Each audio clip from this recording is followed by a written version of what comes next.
last V-2s to pierce the skies of Europe were fired in October 1945. But this time, the suburbs of London and Antwerp were not in danger.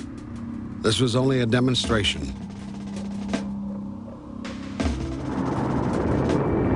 The roar of the V-2's ascent called into sharp contrast the Allies' own pitiful rocket program. American research had begun almost a year earlier, and only in response to reported German developments. California Institute of Technology's Jet Propulsion Lab carried out this country's first long-range rocket experiments on behalf of the U.S. Army. A small, solid-fueled rocket called Private was developed as the first step toward a planned 2,000-pound liquid-fueled rocket.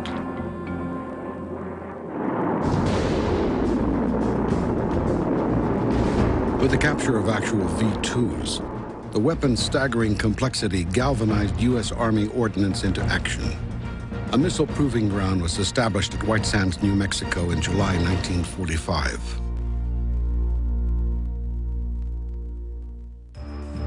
Under Project Hermes, General Electric Corporation, a leader in high-temperature turbine technology, was given the job of analyzing the V-2s from top to bottom and learning how to design and operate even more advanced rockets.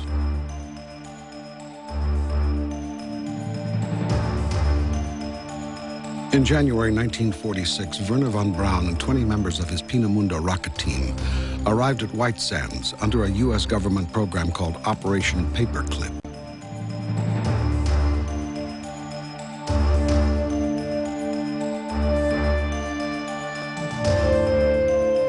Their job was to help on the Hermes V-2 project and to jumpstart the American missile program, still in its infancy compared to what the Germans had achieved.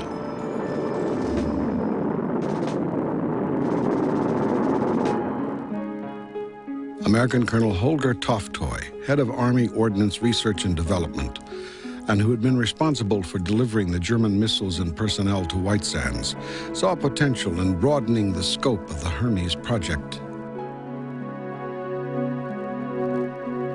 Laboratories from government agencies and universities were given a unique opportunity. Toftoy called a meeting in January of 1946 to say, here are the V-2s.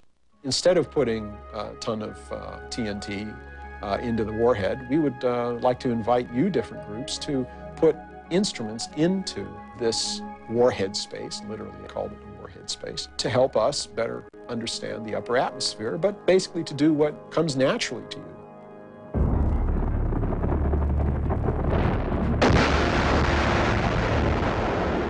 Ballistic missiles could be unpredictable. The Army built the world's safest above-ground structure, a reinforced concrete blockhouse, designed to withstand the impact of a V-2 from an altitude of 100 miles.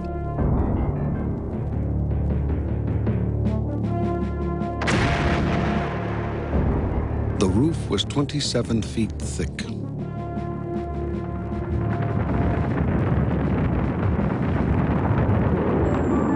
The first flight on April 16, 1946, lasted only 20 seconds. It ended half a mile from the launch pad, victim of a malfunctioning jet vane.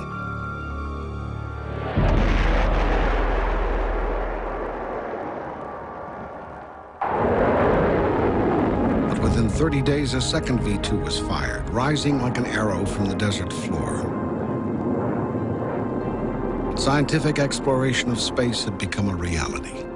The whole purpose of using rockets for upper atmosphere research was to get instruments to make direct measurements at high altitudes, 100 miles above the Earth, measuring the temperature, pressure, and density of the atmosphere, measuring electrons in the ionosphere. The large warhead space could accommodate such a variety and quantity of instruments that the majority of Hermes V-2s exceeded the rocket's design weight, some by nearly a ton.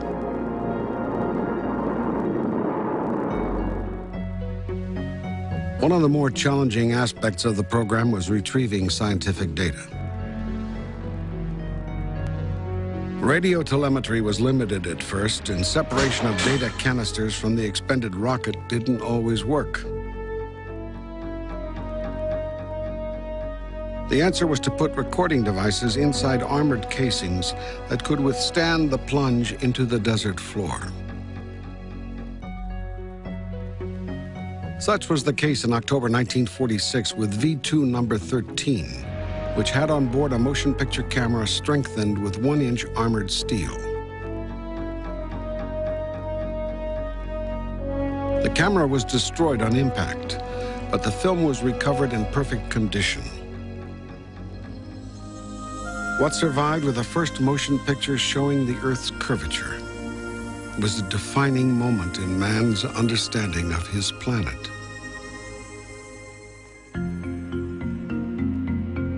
V2s also carried out the first biological experiments in space.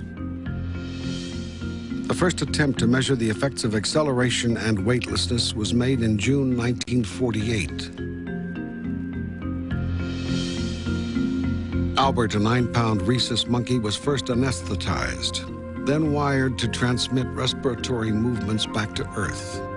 He was then placed inside a specially built compartment, Spartan quarters for the world's first astronaut. Indications were that Albert suffocated inside his small capsule even before liftoff.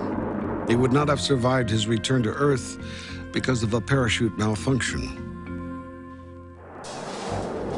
Another experiment at White Sands, to go higher than ever before, involved replacing the V2 nose cone with a small JPL-developed WAC Corporal research rocket. The combination was called Bumper, which became the largest 2-stage rocket launched in the Western Hemisphere. Bumper is an interesting program. That was more secret than others because that involved developing 2-stage systems. Bumper was the first effort to achieve far, far greater range. It certainly achieved much greater altitudes.